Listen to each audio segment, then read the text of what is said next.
हम लोग घटना चक्र के हिस्ट्री के सेक्शन में देखने वाले हैं वो आपका ब्रिटिश शासन का भारतीय अर्थव्यवस्था पर प्रभाव को देखेंगे। ऑलरेडी मैंने बहुत सारे वीडियो को कवर करा है। ऑल आपका घटना चक्र जैसे आपका साइंस हो गया, उसके अलावा आपका हिस्ट्री तो मैं करा ही रही हूँ, साइंस का आपका बायो भी हो रहा है, साथ में आपका केमिस्ट्री भी हो रहा है, तो आप उसको प्लीज़ वॉच कर लीजिएगा।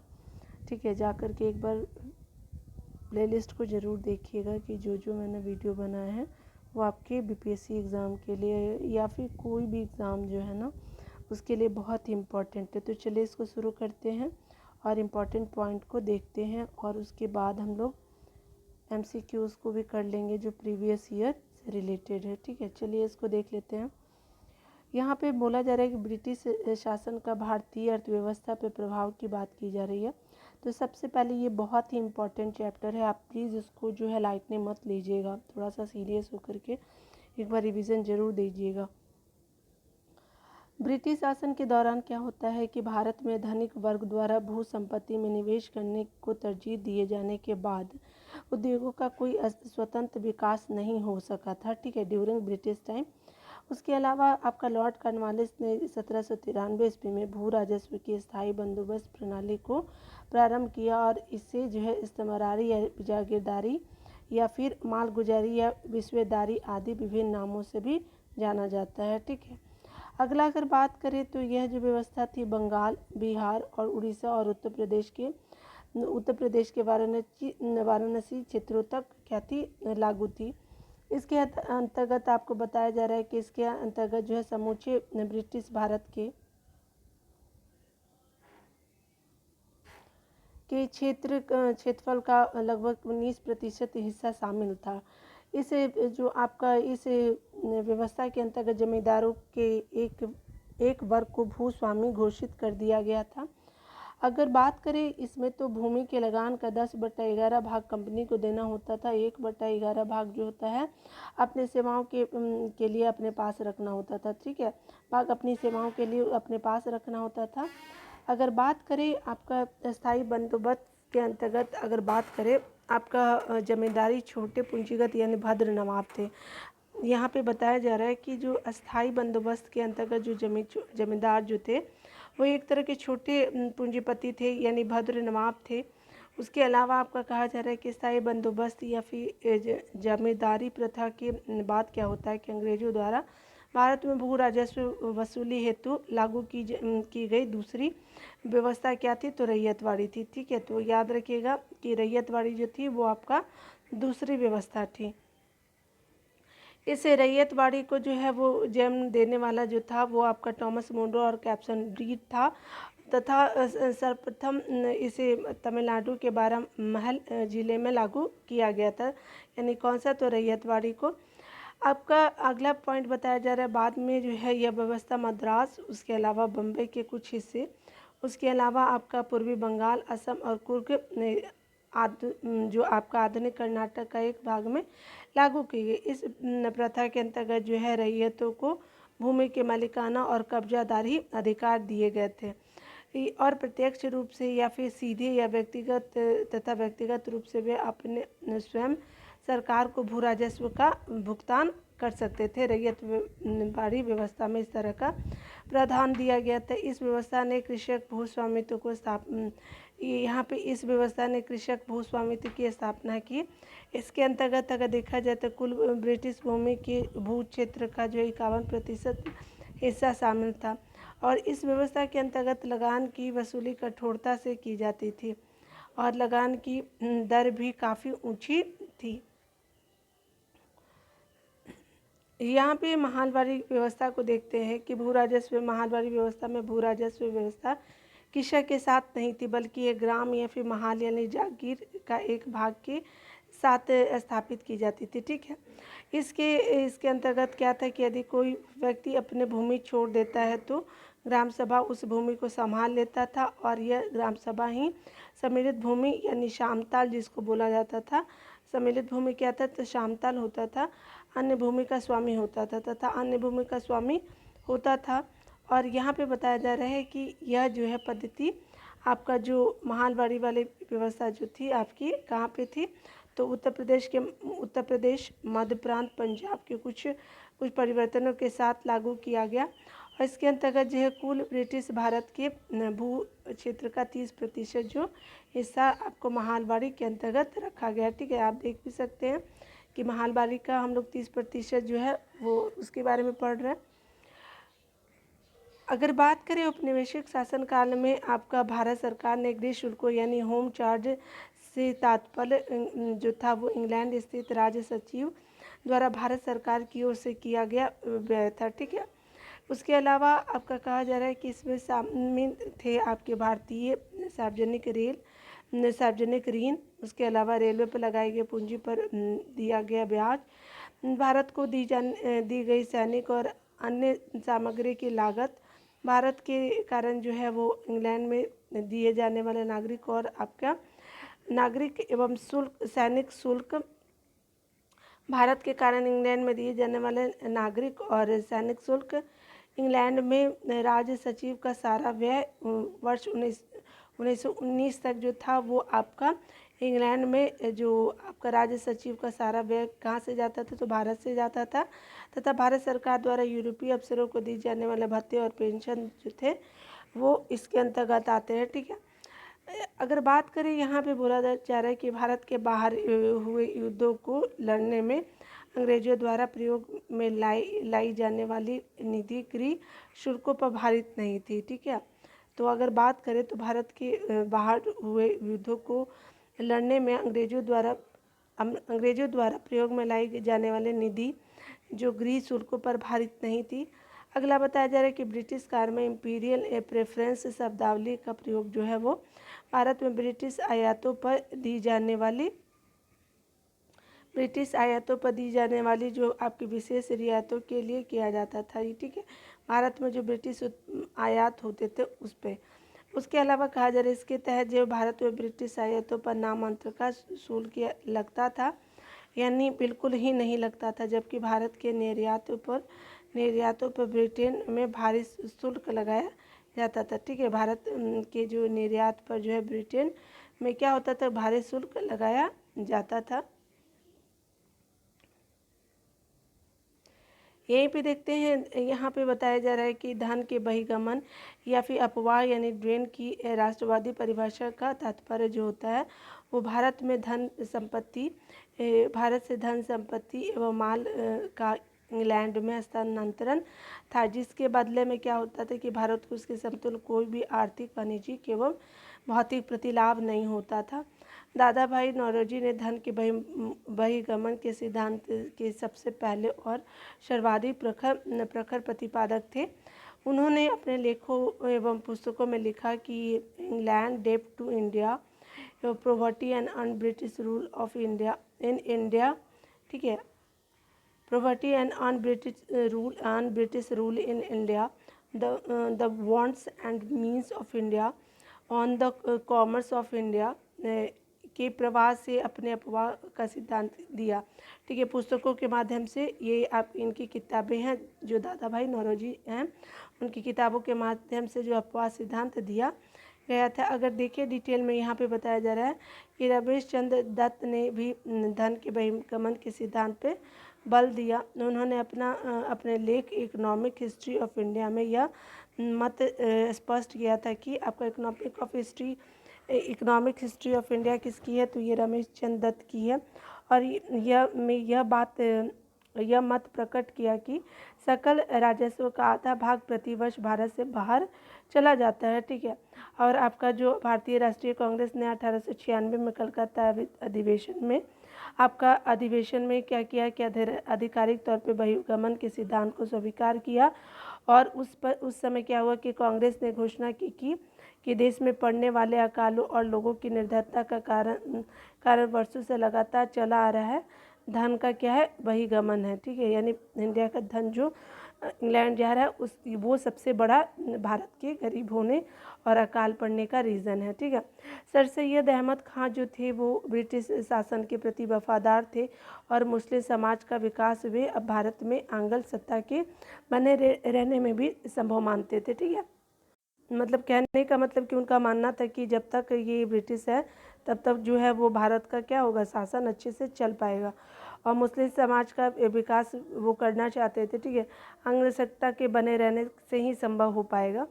अतः ये दादा भाई नौरोजी के उत्सारण सिद्धांत पर विश्वास नहीं करते थे कि ये बात जो है वो सत्य नहीं है, ठीक है। ब्रिटिश शासन के समय अर्थव्यवस्था को खोखला करने के सिद्धांत यानी इकोनॉमिक ड्रेन थ्योरी पर दादा भाई नौरोजी ने पुस्तक लिखी। दादा भाई नौरोजी ने अंग्रेजी राज्य की पोषक नीतियों का क्या किया, अनावरण किया और कहा कि यह राज्य भारत को दिन प्रतिदिन लूटने में लगा हुआ है, जिसके कारण भारत निर्धन देश बनता जा रहा है। इसके परिप्रेक्ष्य में उन्होंने अपने ड्रेन थ्योरी दी और उनका टाइम पीरियड अगर देखें तो 1825 से लेकर के 1917 का रहा, और ये आपका बताया जा रहा है कि 1825 से 1917 का टाइम पीरियड दादा भाई नौरोजी का रहा। 1865 में अगर देखें तो डब्ल्यू.सी. बनर्जी के 1865 में डब्ल्यू.सी. बनर्जी के साथ मिलकर के लंदन इंडिया सोसाइटी का गठन किया। कब? तो ये आपका 1865 में किया गया दादा भाई नौरोजी के द्वारा। कहाँ पे? डब्ल्यू.सी. बनर्जी के साथ मिलकर जो है लंदन इंडिया सोसाइटी का गठन किया गया, ठीक है। लंदन इंडिया सोसाइटी का जो है वो सोसाइटी का गठन किया गया डब्ल्यू.सी. बनर्जी और दादा भाई नौरोजी ने 1865 में, जिसका कार्य भारत के दुख दर्दों का प्रचार करना था। और इस तरह से जो है वो हमने देख लिया। 1892 में क्या होता है कि लिबरल पार्टी के टिकट पर ब्रिटिश हाउस ऑफ कॉमन्स के लिए जो चुने जाने वाले वे पहले भारतीय थे, ठीक है। किसके टिकट पे? तो लिबरल पार्टी के टिकट पे वो ब्रिटिश हाउस ऑफ कॉमन्स के लिए चुने जाने वाले पहले भारतीय थे 1892 में, ठीक है। तो याद रखिएगा।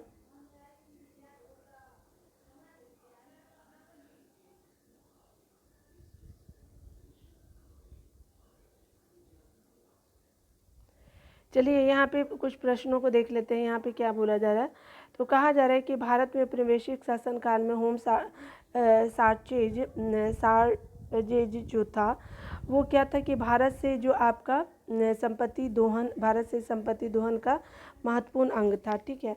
इनमें से आपको बोलना है कि होम जो आपका चार्जेस था, चार्जेस मैं बार बार प्रोनाउंस कर रही हूँ तो इसके लिए सॉरी।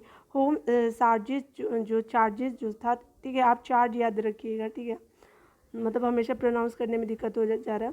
तो होम चार्जेस जो था तो इसमें संघटक था, तो ये मेनली जो संघटक था, तो आपका इसका आंसर 1 और 2 सही हो जाएगा। क्यों? क्योंकि देखिए इन लंदन में इंडिया ऑफिस के भरण पोषण के लिए भारत प्रयोग में लाई जाने वाली निधियाँ जो थी वो लंदन में जो इंडिया हाउस के भरण पोषण में के लिए प्रयोग में लाई जाने वाली जो आपकी निधियाँ थी वो आपका ये था। उसके अलावा जो था भारत में कार्यरत अंग्रेजी कर्मचारियों के वेतन और आपका पेंशन देने हेतु प्रयोग में लाए जाने वाले निधियाँ थी, ये बिल्कुल सही थी।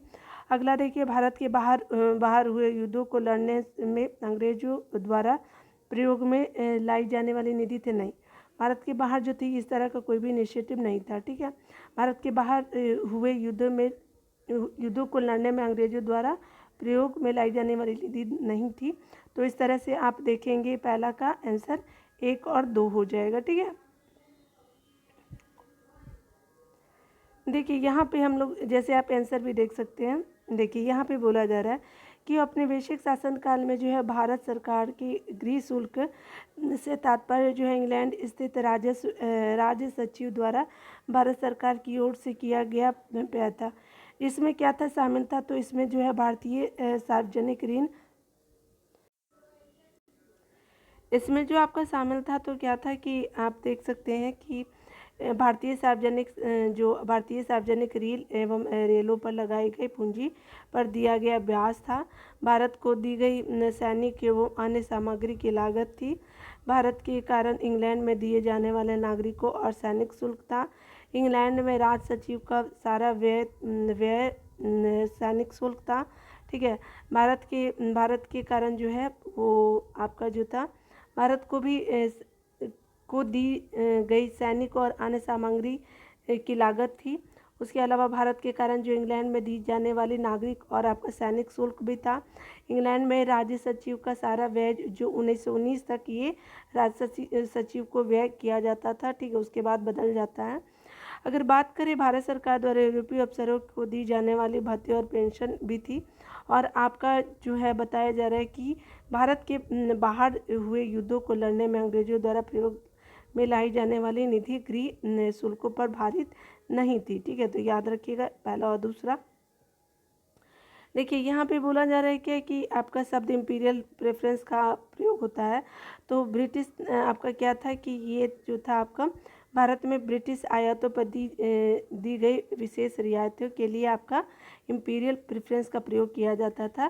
तो 2 का ए आंसर बिल्कुल देख भी सकते हैं कि ब्रिटिश जो है वो आपका ब्रिटिश काल में इम्पीरियल प्रेफरेंस शब्दावली का प्रयोग भारत में ब्रिटिश आयातों पर दी जाने वाली विशेष रियायतों के लिए किया जाता था, ठीक है।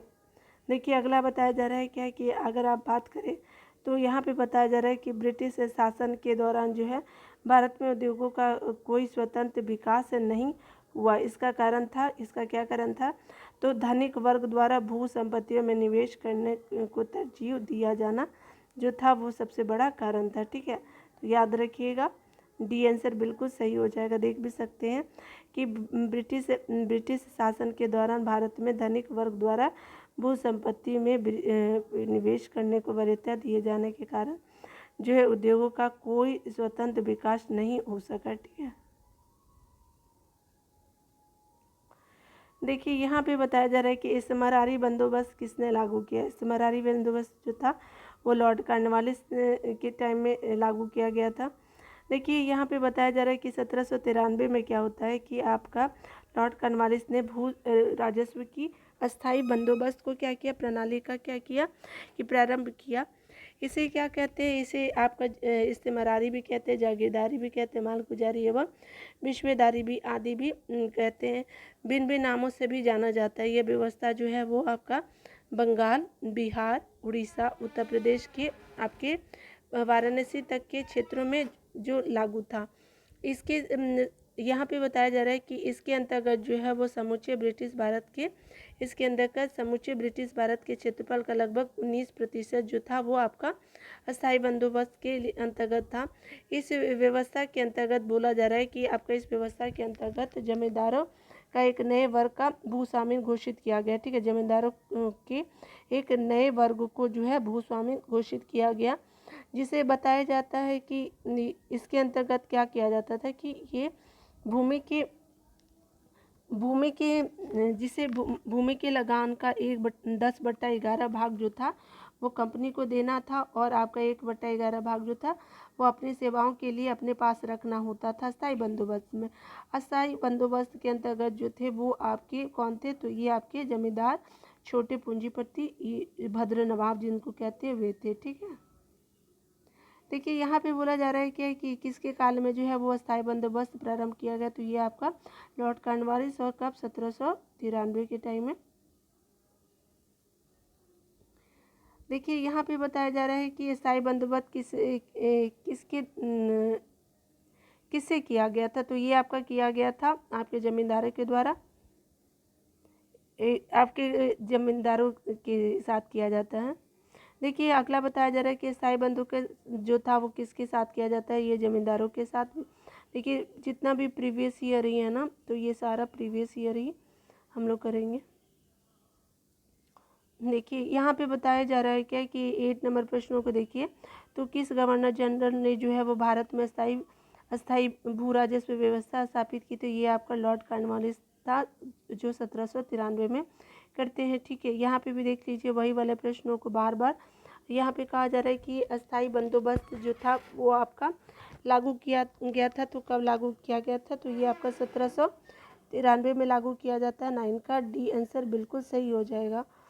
अगला देखते हैं, अगर बताया जाए कि यहाँ पे बोला जा रहा है क्या कि 1793 में जो बात किया जाए कि 1793 में लॉर्ड कॉर्नवालिस की भू व्यवस्था प्रणाली लागू होने के बाद जो है कानूनी विवादों की प्रवृत्तियों में जो है बढ़ोतरी देखी गई थी, ठीक है। उसके अलावा बात किया जा रहा है कि निम्नलिखित प्रावधानों में से किस एक को सामान्यतः इसके कारक के रूप में जोड़कर देखा जाता है। ठीक है, तो देखिए 10 का जो हो गया, तो देख लीजिए आप लोग जो यहाँ पे बोला जा रहा है, तो यहाँ पे जो है वो आपका डी आंसर हो जाएगा। ठीक है, यहाँ पे जो ऊपर एक बार फिर से भी आप देख सकते हैं कि यहाँ पे बताया जा रहा है कि 1793 में क्या होता है कि कॉर्नवालिस की भू व्यवस्था प्रणाली लागू होने के बाद क्या होता है कि कानूनी विवादों की प्रवृत्ति में बढ़ोतरी देखी गई थी। निम्नलिखित प्रावधानों में से किस एक को समानता इसके कारक के रूप में जोड़ा जा सकता है? तो इनमें से कोई भी नहीं था। ठीक है, तो याद रखिएगा कि रैयत की तुलना में जमींदारों की स्थिति को अधिक सशक्त बनाना ये भी नहीं था। आपका अगला क्या था? ईस्ट इंडिया कंपनी को जमींदारों का अधिपति बनाना था, नहीं। उसके अलावा न्यायिक पद्धति को अधिक कुशल बनाना था, नहीं। तो इस तरह से आपका ए, बी और सी कथनों में से कोई भी सही नहीं था आपका रैयतवाड़ी व्यवस्था अस्थायी बंदोबस्त के आपके रिगार्डिंग। ठीक है, यहाँ पे भी देख सकते हैं स्थायी बंदोबस्त ही हम लोग पढ़ रहे हैं। तो 1793 में क्या होता है कि लॉर्ड कॉर्नवालिस द्वारा जो है प्रारंभ की गई अस्थायी बंदोबस्त यानी जमींदारी प्रथा जो थी वाली भू व्यवस्था प्रणाली में जमींदारों का भूमि का वास्तविक अधिकार स्वीकृत कर लिया गया, जब तक कि वे लगान एकत्र कर उसका 10/11 भाग सरकार को देते रहते। ठीक है, लेकिन क्या हुआ कि जमींदारी का भू क्षेत्र निर्धारित नहीं था इसके अंतर्गत स्थायी बंदोबस्त के अंतर्गत। लगान रहित अनुदान भूमि चारागाह और पड़ती आदि भूमि निर्धारित न होने के कारण जो है कानूनी विवाद बढ़ते गए और आपका जो है वो जमींदार और कृषक के बीच क्या होता है कि अनेक मध्यस्थों के कारण भी विधिक वादों की संख्या में बढ़ोतरी हुई। तो आप याद रखिएगा ये कारण आपका नहीं था, इसीलिए आपका डी आंसर बिल्कुल ले लिया गया है। तो देखिए चिरस्थायी आपका जो बंदोबस्त यानी 1793 के अंतर्गत जमींदारों से अपेक्षा की गई कि तिहरों को पट्टा जो है जारी करेंगे। अनेक जमींदारों ने पट्टा जारी नहीं किए। इसका कारण था, तो इसका कारण क्या था? तो इसका कारण था आपका क्या हो जाएगा? तो ये आपका बी आंसर बिल्कुल सही हो जाएगा। जमींदारों के ऊपर कोई सरकारी नियंत्रण नहीं था, इसी कारण जो है वो पट्टा अनेक जमींदारों ने पट्टा जारी नहीं किया था। ठीक है, तो 11 का बी सही हो जाएगा। देखिए यहाँ पे बताया जा रहा है क्या, अगर देखिए डिटेल में, तो यहाँ कहा जा रहा है कि लॉर्ड कॉर्नवालिस ने 1793 ईस्वी में अस्थायी बंदोबस्त व्यवस्था लागू की। इसके तहत जो है जमींदार जिन्हें भूस्वामी के रूप में मान्यता प्राप्त थी को अपने क्षेत्रों में भू राजस्व की वसूली कर उसका 1/11वां भाग हिस्सा अपने पास रखना होता था और शेष हिस्सा कंपनी के पास जमा करना होता था। जमींदार काश्तकारों से मनचाहा लगान वसूल करता था और समय से लगान न देने वाले काश्तकारों से ज़मीन भी वापस छीन ली जाती थी। ठीक है, कुल मिलाकर के काश्तकार पूरी तरह से जमींदारों की दया पर क्या हो गया? तो ये आपका निर्भर हो गए।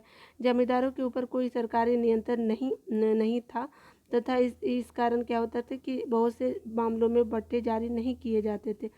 इसी के फलस्वरूप जो है 1859 ईस्वी में जो है रेंट अधिनियम जो पारित होने के 3 दशक पहले कुछ जिलों में और बंगाल बिहार सीमा के संथाल क्षेत्र के किसानों ने अपने परंपरागत अधिकारों को रक्षा के लिए हिंसा का सहारा लिया। ठीक है, तो ये सब आप देख सकते हैं।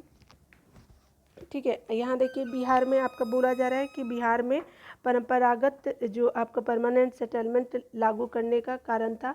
तो देखिए ये कारण था आपका सबसे बड़ा कारण था भू राजस्व का राजस्व निर्णय करना जो था वो बिहार में आपका परमानेंट सेटलमेंट लागू करने का कारण था। तो भू राजस्व का राजस्व निर्णय करना मेन इसका इनिशिएटिव था। देखिए यहाँ पे बताया जा रहा है क्या कि आपका अगर बात करें लॉर्ड कॉर्नवालिस के समय क्या होता है कि भू राजस्व व्यवस्था आरंभ में 10 वर्षीय व्यवस्था के रूप में 1790 में लागू की गई थी, जो आपका 22 मार्च 1793 को परमानेंट सेटलमेंट यानी आपका अस्थायी बंदोबस्त के रूप में स्थापित हुई। ठीक है, इस व्यवस्था को बिहार में लागू करने का मुख्य कारण कंपनी के लिए भू राजस्व की एक निश्चित राशि तय करना था। ठीक है, देखिए यहाँ पे बोला जा रहा है कि आपका जो यहाँ पे बताना है कि आपको बताना है वर्ष बताना है कि बंगाल और बिहार में भूमि पर किराएदारी के अधिकारों को बंगाल किराएदारी अधिनियम द्वारा दिया गया था। तो ये आपका 1885 में दिया गया था। तो 13 का ए आंसर बिल्कुल सही हो जाएगा। ठीक है, यहाँ पे बताया जा रहा है कि 1793 ईस्वी में लॉर्ड कॉर्नवालिस द्वारा स्थायी बंदोबस्त को लागू किया गया, जिसने जमींदारों को कई अधिकार प्रदान किए। 19वीं शताब्दी तक आते आते भूमि को मांग बढ़ने लगी और भूमि मालिकों ने किराए में बढ़ोतरी की। यह समय किसानों के विद्रोह का था। इसी बीच बोला जाता है कि इसी बीच बंगाल सरकार ने बंगाल एवं बिहार में बंगाल किराएदारी अधिनियम 1885 को लागू किया, जिसमें भूमि मालिक यानी जमींदारों और किराएदारों के अधिकारों को परिभाषित किया गया। ठीक है, यहाँ देखिए, यहाँ पे देखिए, यहाँ पे क्या बोला जा रहा है। तो यहाँ पे कहा जाता है कि निम्नलिखित में से ब्रिटिश शासन के दौरान भारत में रैयतवाड़ी बंदोबस्त के प्रारंभ किए जाने से संबंधित है। तो ये आपका जो रैयतवाड़ी बंदोबस्त जो स्टार्ट किया जाता है, तो आपका अलेक्जेंडर रीड हो गया और आपके टॉमस मुनरो हो गया। तो इस तरह से 2 और 3 सही है, ये आपके नहीं थे, क्योंकि ये तो स्थायी बंदोबस्त से संबंधित है कॉर्नवालिस। ठीक है, तो याद रखिएगा कि 2 और 3 सही हो जाएगा। यहाँ पे बताया जा रहा है कि रैयतवाड़ी बंदोबस्त अंग्रेजों द्वारा भारत में भू राजस्व वसूली हेतु लागू की गई एक प्रणाली थी। अलेक्जेंडर रीड ने मद्रास प्रेसिडेंसी में सर्वप्रथम 1792 ईस्वी में तमिलनाडु के 12 महल क्षेत्र में महलवाड़ी व्यवस्था लागू की। ठीक है, थॉमस मुनरो ने 1809 ईस्वी में कुछ क्षेत्रों में इसको लागू किया। 1820 में जो है वो मद्रास का गवर्नर बनने पे इसने क्या किया कि मद्रास का गवर्नर बनने पे उसने इसे मद्रास में लागू किया। ठीक है, मुनरो के शिष्य एलिफेस्टर ने इसे बम्बई में लागू किया। और आपका क्या बताया जा रहा है कि संपूर्ण ब्रिटिश भारत के 51% क्षेत्र, यानी आपका मद्रास हो गया, बम्बई के कुछ हिस्से भी थे, और आपका पूर्वी बंगाल और आपका असम और कुर्ग। तो याद रखिएगा स्थायी बंदोबस्त कितना था, तो 19% पे था। ठीक है, उसके अलावा आपका जो है रैयतवाड़ी क्या है, तो ये आपका तो देख लेते हैं, ऊपर देखिए पहले रैयतवाड़ी ही है। तो रैयतवाड़ी कितना था, तो आपका रैयतवाड़ी जो था वो 51%, रैयतवाड़ी 51% और आपका 51 है। और देखिए महालवाड़ी कितना था, तो महालवाड़ी जो था वो आपका 30%। तो याद रखिएगा कितना हो गया, 80 हो गई ना, और आपका 19% तो वही हो गया। ठीक है, तो ये 100% हो गया। ठीक है, याद रखिएगा 19% जो था वो स्थायी बंदोबस्त था। ठीक है ना, चलिए। तो इस तरह से हमने देखा रैयतवाड़ी व्यवस्था को भी।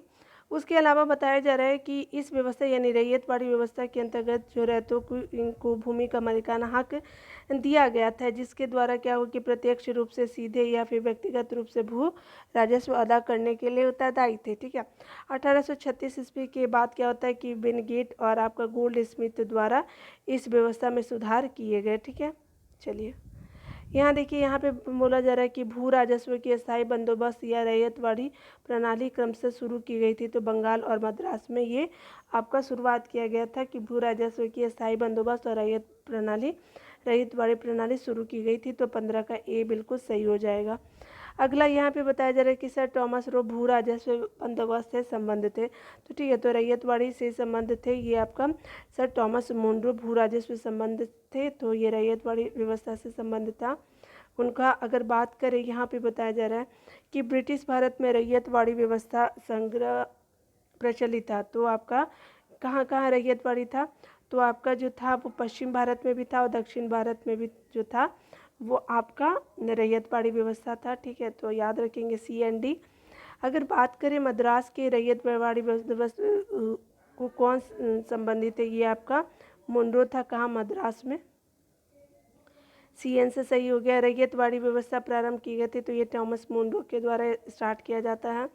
देखिए रैयतवाड़ी व्यवस्था लागू की गई थी, तो ये कहाँ लागू की गई थी, तो आपका रैयतवाड़ी व्यवस्था जो है वो देखिए मद्रास और बंगाल दोनों प्रेसिडेंसी में लागू किया गया था। तो आप याद रखेंगे, डी आंसर बिल्कुल सही हो जाएगा। अंग्रेजों में ने रैयतवाड़ी व्यवस्था जो सर्वप्रथम आरंभ की थी, तो रैयतवाड़ी व्यवस्था जो सर्वप्रथम आरंभ किया गया तो मद्रास प्रेसिडेंसी में। 21 का डी आंसर बिल्कुल सही हो जाएगा।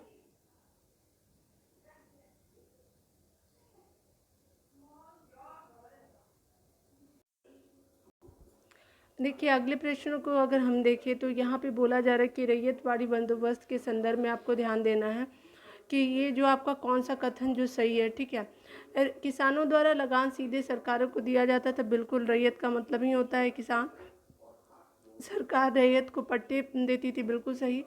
कर आपका जो है वो आपका कर लगाने के पूर्व जो भूमि का सर्वेक्षण और मूल्य निर्धारण किया जाता था, तो एक एक भी सही, दो भी सही और तीन भी आपका सही हो जाएगा, ठीक है। तो आपका इस तरह से जो है सी आंसर बिल्कुल सही हो गया। आप डिटेल में भी यहाँ पे देख लेते हैं।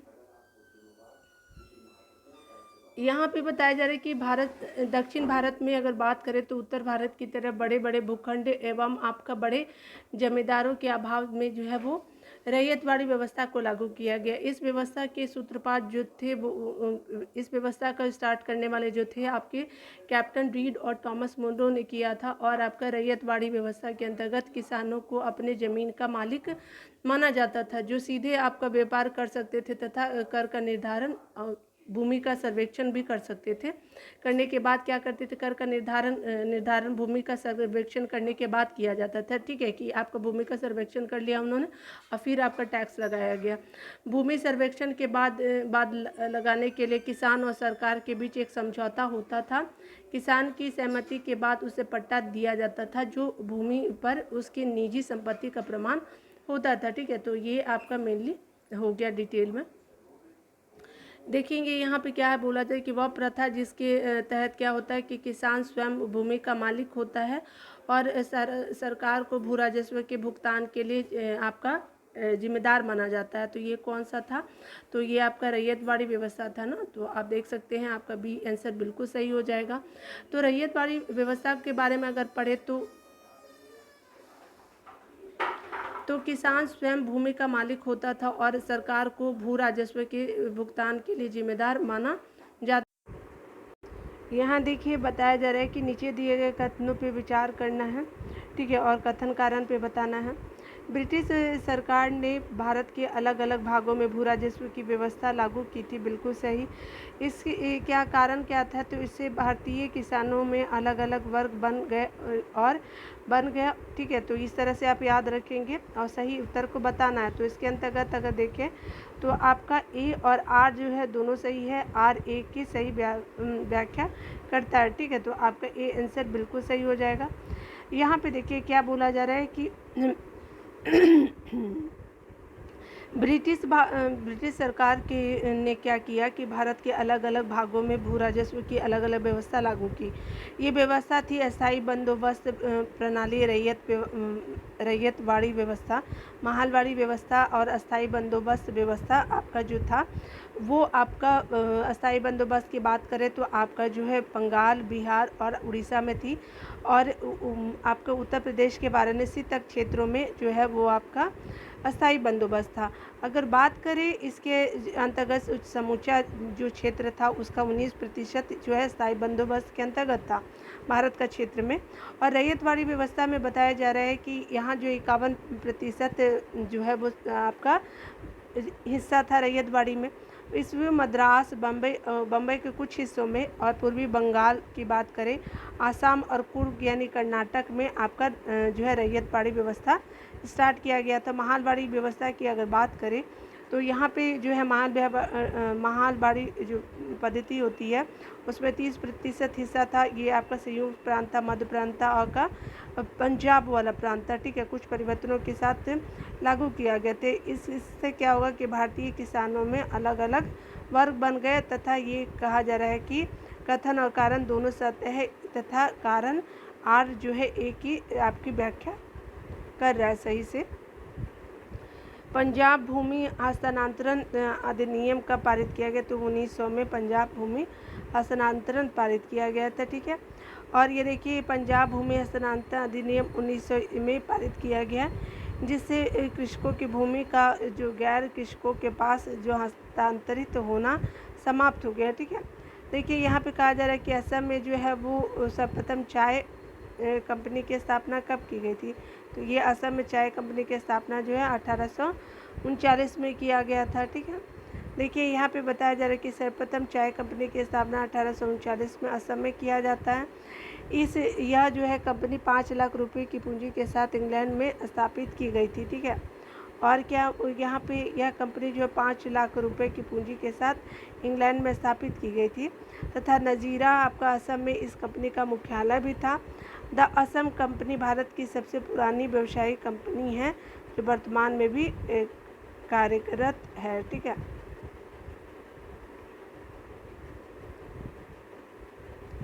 यहाँ पे देखिए, यहाँ पे आपको बताना है कि कौन सा जो है वो आपका मिलान करना है, ठीक है। तो देख लेते हैं आपका, चलिए डिटेल से यहाँ पे, चलिए यहाँ पे देख लेते, थोड़ा दूर कर देती हूँ मैं आपको। तो जजमानी जो प्रथा थी वो आपका कहाँ था, उत्तर भारत में था। 12 लूट कहाँ था, तो 12 लूट क्या हुआ था, तो ये महाराष्ट्र में। मिरासी जो हुआ था ये तमिलनाडु में। और अडाडे कहाँ से संबंधित है, ये आपका कर्नाटक से संबंधित है, ठीक है। तो याद रखेंगे। डी देखिएगा आपका इसका क्या हो जाएगा, तो डी आंसर बिल्कुल सही हो जाएगा। चलिए डिटेल में हम लोग देख लेते हैं यहाँ पे जो लिखा हुआ है। देखिए जजमानी उत्तर भारत 12 जो लूट है वो महाराष्ट्र है। देखिए यहाँ पे बोला जाए मिरासी हो गया तमिलनाडु में, अडाडी जो कर्नाटक में। यूपीपीसीएस जारी जब किया था तो इसका उत्तर जो है बी दिया था जो गलत है, ठीक है। यानी यहाँ पर डी सही होगा। अगला देखिए बताया जा रहा है कि ब्रिटिश भारत में जो है वो आपका सैन्य बल पर केंद्रीय राजस्व का कुल कितना प्रतिशत व्यय होता था, ठीक है। तो आपका सैन्य बल पे जो था वो 40% खर्चा किया जाता था। ये आंसर बिल्कुल सही हो जाएगा। यहाँ पे बताया जा रहा है कि इस तरह के प्रश्न को उत्तर विवादित होता है, ठीक है। क्योंकि यहाँ पे भारत में औसतन सैन्य जो बल पे खर्च की केंद्रीय राजस्व का 40 मानते हैं, ठीक है। लगभग ये जो होते हैं हमेशा विवादित होते हैं, ठीक है। देखिए यहाँ पे बताया जा रहा है कि आपका जो है दादा भाई नौरोजी द्वारा प्रतिपादित अपवाह सिद्धांत की सही परिभाषा नीचे के किस कथन में आती है, ठीक है। तो देखते हैं यहाँ पे ये जो बताया जा रहा है। तो देखिए यहाँ जो है भारत की राष्ट्रीय संपदा का एक भाग अथवा कुल वार्षिक उत्पादन ब्रिटेन को निर्यात कर दिया जाता था, जिसके लिए भारत को कोई वास्तविक प्रतिफल नहीं मिलता था। तो याद रखेंगे ये आपका बी आंसर 29 का हो जाएगा। चलिए डिटेल में यहाँ देख लेते हैं, ठीक है। तो देख लिया आपने। यहाँ पे देखिए, यहाँ पे बोला जा रहा है क्या कि तो कहा जा रहा है कि धन के बहिर्गमन या फिर अपवाह की राष्ट्रवादी परिभाषा का तात्पर्य जो है भारत से धन संपत्ति एवं माल का इंग्लैंड में हस्तांतरण था, जिसके बदले में भारत को इसके समतुल्य कोई आर्थिक वाणिज्यिक या भौतिक प्रतिलाभ नहीं होता था।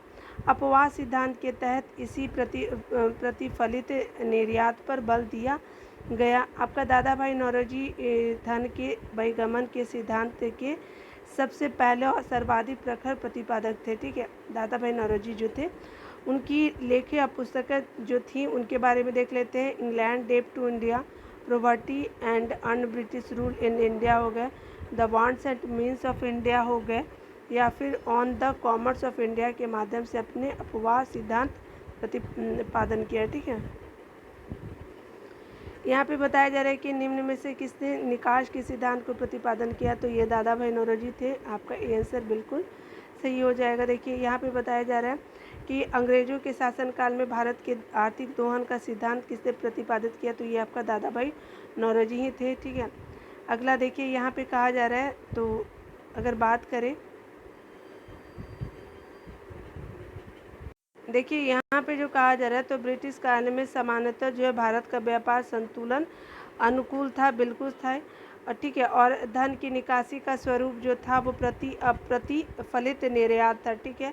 ए और आर दोनों जो है वो सही है, आर ए की सही व्याख्या भी कर रहा है, ठीक है। तो 32 का ए आंसर बिल्कुल सही हो जाएगा। देख भी सकते हैं यहाँ पे।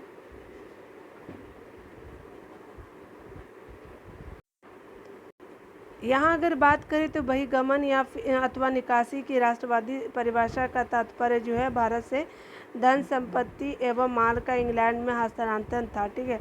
जिसके बदले में भारत को उसके समतुल्य कोई भी आर्थिक वाणिज्यिक और प्रतिलाभ नहीं होता था। ब्रिटिश काल में सामान्यतः भारत का व्यापार संतुलन अनुकूल था, क्योंकि इस दौरान क्या होता था, आयात की तुलना में जो अधिक निर्यात।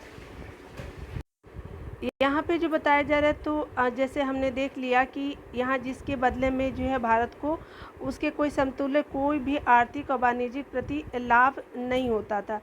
ब्रिटिश काल में जो है भारत का व्यापार संतुलन अनुकूल था, क्योंकि इस दौरान क्या होता था, आयात की तुलना में अधिक निर्यात होता था।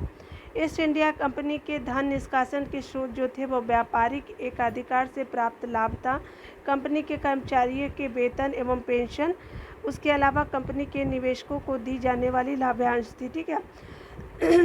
कंपनी द्वारा जो आपको पैसा इंग्लैंड भेजा जाता था, वहाँ क्या होता था कि पुनः भारत में विदेशी ऋण तथा पूंजी निवेश के रूप में प्राप्त होता था। ठीक है। और परंतु इस पूंजी निवेश का उद्देश्य जो था वो देश का विकास करना नहीं, बल्कि भारतीय साधनों का अधिक जो है होता था, वो शोषण किया जाता था। अगला अगर बात करें तो 1813 में क्या होता है कि यहाँ पे हमने देख लिया कि ब्रिटिश काल में जो है वो भारत का व्यापार संतुलन अनुकूल था, लेकिन इस जो बोला जा रहा है कि इस दौरान आयात की तुलना में अधिक निर्यात होता था। ईस्ट इंडिया कंपनी के धन निष्कासन के स्रोत जो आपको देखने को मिलते हैं, तो आपका जो है व्यापारिक एकाधिकार से प्राप्त लाभ था। उसके अलावा कंपनी के कर्मचारियों के वेतन और पेंशन, कंपनी के निवेशकों को दी जाने वाली लाभांश आदि। कंपनी द्वारा जो पैसा इंग्लैंड भेजा जाता था, वही पैसा पुनः भारत में विदेशी ऋण तथा पूंजी निवेश के रूप में भारत आता था। ठीक है। परंतु इसी पूंजी का उद्देश्य जो है देश का विकास नहीं बल्कि भारतीय साधनों का अधिक से अधिक जो है शोषण था। यहाँ पे जो है 1813 में बताया जा रहा है कि इस आर्थिक निकास ने अप्रतिफल निर्यात का रूप धारण कर लिया, और आपका वर्ष 1914 के पहले भारत में अंग्रेजी पूंजी निवेश केवल उन आर्थिक उप परिसाधनों में लगाए गए, जैसे आपका रेलवे हो गया, आपका सड़क, व्यापारिक आपका जहाज, उसके अलावा खनिज तेल और आपका कोयला एवं सोना हो गया, तथा वित्तीय संस्थाएं, बैंक, बीमा और वित्तीय निगम हो गए, जो आपके अंग्रेजी उद्योग के अनुरूप थे। इसमें आपका बताया जा रहा है कि इनमें जो भारतीय औद्योगिक विकास के लिए कोई स्थान नहीं था। ठीक है। दादा भाई नौरोजी ने धन के निष्कासन को अनिष्टों का अनिष्ट यानी इविल ऑफ ऑल इविल्स की संज्ञा दी। इसे भारत की निर्धनता का मुख्य कारण बताया गया। ठीक है। ए और आर दोनों सही है और आर ए की सही व्याख्या करता है। ठीक है। चलिए, यहाँ पे अगला बताया जा रहा है कि निम्नलिखित में से भारत में उपनिवेशवाद के आर्थिक आलोचक थे कौन? तो ये आपके सभी थे। देखिए, दादा भाई नौरोजी थे, आपके जी सुब्रमण्यम अय्यर थे और आर.सी. दत्त। ठीक है। तो डी आंसर बिल्कुल सही हो जाएगा। देखिए, यहाँ पे जो आपको डिटेल अगर देखें तो यहाँ पे बताया जा रहा है कि 1870 से लेकर के 1905 के बीच जो है वो भारतीय बुद्धिजीवियों ने क्या किया कि ब्रिटिश शासन के आर्थिक पहलू को विश्लेषित किया। ठीक है। ये आपका टाइम पीरियड 1870 से लेकर 1905 के बीच में। इनमें 3 लोगों का योगदान महत्वपूर्ण रहा है। आपका दादा भाई नौरोजी, महादेव गोविंद राणा डे और आपका ICS अधिकारी R.C. दत्त, जिनको रमेश चंद्र दत्त बोला जाता है। इन्होंने जो है वो भारत का आर्थिक इतिहास लिखा। इन तीनों के अतिरिक्त GV जोशी, जी सुब्रमण्यम अय्यर यानी द हिंदू समाचार पत्र के संस्थापक थे, और आपके गोपाल कृष्ण गोखले समेत अनेक जो थे वह राजनीतिक कार्यकर्ता और पत्रकारों ने भी क्या किया कि आपका तत्कालीन अर्थव्यवस्था के हर पहलू का गहराई से विश्लेषण किया। ठीक है। ये लोग इस निष्कर्ष पे पहुंचे कि भारत के अधिकांश विकास के रास्ते में सबसे बड़ी बाधा जो है उपनिवेशवाद ही है। ठीक है। यहाँ देखिए, यहाँ पे कहा जा रहा है क्या कि निम्नलिखित में से कौन जो है दादा भाई नौरोजी के उत्सारण सिद्धांत में विश्वास नहीं करता था? तो ये आपका सर सैयद अहमद जो थे वो नहीं करते थे। आपका डी आंसर बिल्कुल सही हो जाएगा। देखिए यहाँ पे बताया जा रहा है कि सर सैयद अहमद खां ब्रिटिश शासन के प्रति वफादार थे और मुस्लिम समाज का विकास वे भारत में आंग्ल सत्ता के बने रहने में ही संभव मानते थे, ठीक है। अतः दादा भाई नौरोजी के उच्चारण सिद्धांत में विश्वास नहीं करते थे, ठीक है। आपके कौन? तो ये आपका जो सर सैयद अहमद खां थे। देखिए अगला बताया जा रहा है कि poverty and on British rule इन आपका इंडिया नामक पुस्तक किस वर्ष प्रकाशित हुई थी? तो ये आपका 1901 में प्रकाशित हुआ था। देखिए यहाँ पे बताया जा रहा है कि poverty and on British rule in India के लेखक जो थे वो दादा भाई नौरोजी ने पुस्तक वर्ष 1901 में लंदन के ऐसे सोनी चीन प्रकाशक द्वारा प्रकाशित किया था, ठीक है, याद रखिए। आपका बताया जा रहा है कि poverty and on British rule India नामक पुस्तक किसने लिखी? तो दादा भाई नौरोजी ने 1901 में प्रकाशित होता है, ठीक है। चलिए देखते हैं। दादा भाई नौरोजी जिनका टाइम पीरियड 1825 से लेकर के 1917 तक रहा, ठीक है। आपका 1865 ईस्वी में WC बनर्जी के साथ मिल करके लंदन इंडिया सोसाइटी का ये गठन करते हैं, जिसका कार्य जो था वह भारत के दुख दर्दों का प्रचार करना था। 1892 ईस्वी में क्या होता है कि लिबरल पार्टी के टिकट पर ब्रिटिश हाउस ऑफ कॉमन्स के चुने जाने वाले पहले भारतीय आपके दादा भाई नौरोजी बनते हैं। दादा भाई नौरोजी ने अपने पुस्तक poverty and on British rule in India में स्पष्ट रूप से ब्रिटिश शासन के दौरान भारत की आर्थिक दुर्व्यवस्था पर प्रकाश डाला तथा धन के बहिर्गमन अथवा धन के निष्कासन सिद्धांत का आपका सर्वप्रथम प्रतिपादन किया, ठीक है।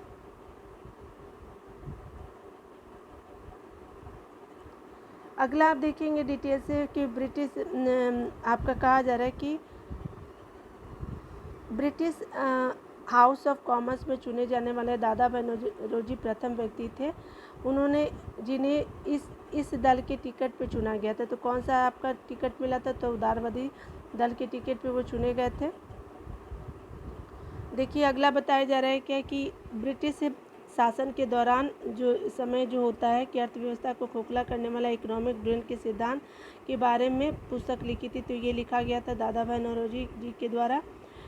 ये आप डिटेल भी देख सकते हैं कि इकोनॉमिक ड्रेन थ्योरी जो है दादा भाई नौरोजी के बारे में जो आपकी पुस्तक है, दादा भाई नौरोजी की पुस्तक है, ठीक है। अगला देखते हैं। यहाँ पे बताया जा रहा है कि अन्य औद्योगिकरण की जब बात करें तो इसमें से कौन सा कथन सही है? तो यह जो है 1813 में प्रारंभ हुई, बिल्कुल सही।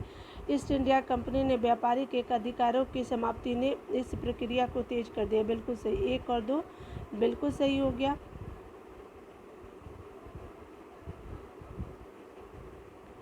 ठीक है, भारत में अनुद्योगीकरण की प्रक्रिया 1813 में ब्रिटिश एक्ट द्वारा कंपनी का भारतीय व्यापार का एकाधिकार समाप्त करने की इससे शुरू हुई। इससे ब्रिटेन की समस्त प्रजा को जो है पूर्वी विश्व के साथ व्यापार की अनुमति प्राप्त हो गई। यह औद्योगिक क्रांति को विस्तार कर देने के लिए किया गया था। इससे क्या होता है कि भारत ब्रिटिश उत्पादों का बाजार बन गया, ठीक है। देखिए यहाँ पे कहा जा रहा है कि दादा भाई नौरोजी की भारतीय राष्ट्रीय आंदोलन को सर्वाधिक प्रभावी देन थी। तो क्या थी देन? तो चलिए देख लेते हैं। तो ये थी आपकी, उन्होंने कहा कि इस बात को अभिव्यक्त किया कि ब्रिटेन जो है भारत का आर्थिक शोषण कर रहा है। तो सिर्फ ए सही हो जाएगा, ठीक है। और आपका यहाँ पे ना तो 2 और ना ही 3 सही है, ठीक है। तो इस तरह से आप देख भी सकते, ए आंसर बिल्कुल सही हो जाएगा। देखिए यहाँ पे कहा जा रहा है कि दादा भाई नौरोजी आधुनिक भारत के प्रथम ऐसे राष्ट्रवादी नेता थे जिन्होंने गहरे शोध और विश्लेषण के बल पर यह सिद्ध किया कि ब्रिटेन जो है भारत का आर्थिक शोषण कर रहा है और प्रतिवर्ष एक निश्चित रकम इंग्लैंड ले जाई जा रही है। इसके परिप्रेक्ष्य में उन्होंने अपने इकोनॉमिक ड्रेन थ्योरी दी थी दादा भाई नौरोजी ने। चलिए यहाँ पे देख लेते हैं कि यहाँ पे कहा जा रहा है कि किसने यह कहा था कि भारत में जो है वो ब्रिटिश आर्थिक नीति घिनौनी है। तो ये कार्ल मार्क्स का है, तो 41 का सी हो जाएगा, ठीक है। देखते हैं। कार्ल मार्क्स ने यह विचार व्यक्त किया कि ब्रिटिश आर्थिक नीति घिनौनी है अंग्रेजी हस्तक्षेप से सूत काटने वाला तो लंकाशायर में रहता है। तंतुवाय बंगाल और इसका आर्थिक आधार समाप्त होने के कारण लगभग लुप्त हो गया है। लाखों चरखों और हथकरघों ने आपके असंख्य काटने वाले बुनकरों को जन्म दिया तथा समाज के केंद्र बिंदु बने रहे, ठीक है। किंतु अब इस देश में जो है विदेशी जो है सूती कपड़े को मानो बाढ़ आ गई है, ठीक है। मतलब कहा जा रहा है कि इस देश में जो है विदेशी सूती कपड़ों की क्या हो गई, तो आपकी बाढ़ आ गई है, ठीक है। चलिए आगे देखते हैं। यहाँ पे कहा जा रहा है कि दक्षिण भारत में सिंचाई व्यवस्था का अग्रदूत किसे माना जाता है, तो ये सर आर्थर कॉटन को माना जाता है। चलिए देख लेते हैं डिटेल में। सर आर्थर कॉटन ब्रिटिश सिंचाई अभियंता थे, ठीक है। उन्होंने दक्षिण भारतीय सिंचाई राज्यों की सिंचाई व्यवस्था हेतु उल्लेखनीय कार्य किया, इसलिए सर आर्थर कॉटन को दक्षिण भारत में सिंचाई व्यवस्था का अग्रदूत माना जाता है, ठीक है। चलिए देख लेते हैं। यहाँ देखिए, यहाँ पे कहा जा रहा है कि भारत के बारे में देखते हैं। भारत के इतिहास के संदर्भ में तो औरंग राजकोष का अधिकारी था, नहीं। पेनियान ईस्ट इंडिया कंपनी का भारतीय एजेंट था, बिल्कुल सही था, ठीक है। अगला देखते हैं। मिराशीदार जो था वो आपका क्या था, तो राज्य का नामित राजस्व दाता था, तो ये भी सही है। तो आपका ये 2 और 3 सही हो जाएगा, ठीक है। चलिए देख लेते हैं, ठीक है। तो 2 और 3 जो है वो सही हो जाएगा। चलिए देख लेते हैं। आपका कहा जा रहा है कि औरंग फारसी का शब्द है जिसका अर्थ गोदाम होता है। यहाँ पर बिक्री से पहले माल का भंडारण किया जाता था। तो आपका ज्ञातव्य है कि औरंग शब्द का प्रयोग कई बार कार्यशाला के लिए भी किया जाता है। बेनियान यानी बनिया पारंपरिक वणिक समुदाय के व्यापारी थे, ठीक है। बेनियान जो थे वो पारंपरिक वणिक समुदाय के व्यापारी थे, यानी जिनको बनिया भी बोलते हैं, जो ईस्ट इंडिया कंपनी के एजेंट के रूप में कंपनी एवं भारतीय कारीगरों के बीच क्या करते थे, तो मध्यस्थ काम करते थे। मिराशी अरबी शब्द है जिसका अर्थ होता है उत्तराधिकारी होता है। रैयतवाड़ी प्रणाली में सरकार द्वारा मिराशीदारों को राज्य का इकलौता नामित राजस्व दाता माना जाता था, ठीक है। तो याद रखेंगे। अगला देखिए, कहा जा रहा है कि आर्थिक तौर पर जो है 19वीं शताब्दी में भारत पर अंग्रेजी शासन का एक परिणाम था। तो ये आपका भारतीय कृषि का वाणिज्यीकरण जो था वो 19वीं शताब्दी में भारत पर अंग्रेजी शासन का एक परिणाम था। 44 का सी आंसर बिल्कुल सही हो जाएगा। अगर बात करें 1813 ईस्वी में, तो देखिए 1813 में क्या होता है कि चार्टर एक्ट द्वारा ईस्ट इंडिया कंपनी का व्यापारिक एक अधिकार जो है वो समाप्त करके मुक्त व्यापार नीति अपनाई गई, ठीक है। याद रखिएगा। इंग्लैंड में बताया जा रहा है कि इंग्लैंड में औद्योगिक क्रांति उफान पे थी, ठीक है, और अतः इंग्लैंड को अपने उद्योग के लिए सस्ते माल की आवश्यकता थी। इस प्रकार जो बोला जा रहा है कि भारत जो है वो कच्चे माल का उत्पादन करने वाला देश बन गया था, ठीक है। यानी भारत कच्चा माल का उत्पादन करेगा, बनेगा कहाँ, तो ब्रिटेन में। इसके अतिरिक्त भारत में पूंजी व्यवस्था के बढ़ने के साथ साथ क्या होता है कि नई लगान नीति के कारण किसान को अब नगद राशि की आवश्यकता थी, इसलिए किसान भी इन फसलों को उगाने के लिए विवश हुआ और वह जिनका बाजार में क्रय विक्रय हो सके। हालांकि इससे पूर्व जो है किसान केवल उन्हीं फसलों को उगाता था जिनकी खपत स्थानीय स्तर पर थी, ठीक है। जैसे आपका क्या था, चाय, रबर, कॉफ़ी, नील, रेशम, जूट, तंबाकू जैसे वाणिज्यिक फसलों के उत्पादन की शुरुआत हो गई, ठीक है। उसके अलावा अगर बात करें तो बताया जा रहा है कि जो ब्रिटिश पूंजीवाद की पहली पसंद थी, ठीक है, ये सब चीज़ें जो थी वो पूंजीवाद की पसंद थी। इन फसलों के लिए उन्हें जो है यूरोपीय बाज़ारों में अत्यधिक कीमत प्राप्त होती थी। इस प्रकार बताया जा रहा है कि उत्पादन के प्रतिरूप और प्रकृति में मूलभूत परिवर्तन हुआ और भारतीय कृषि का वाणिज्यीकरण हो गया, ठीक है। तो ये आप देख सकते हैं।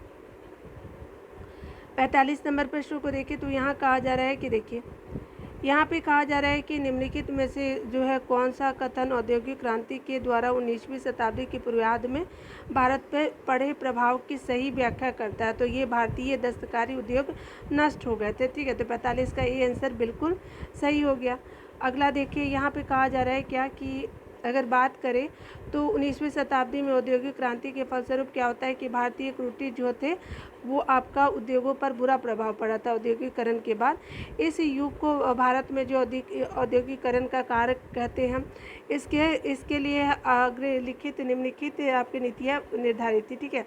भारत पर मुक्त व्यापार करने को लागू करना, मतलब भारत पर जो है मुक्त व्यापार नीति को लागू करना, भारतीय माल पर अत्यधिक चूंगी यानी कर लगाना, ब्रिटिश कंपनी द्वारा जो है भारत में कच्चे माल का निर्यात करना।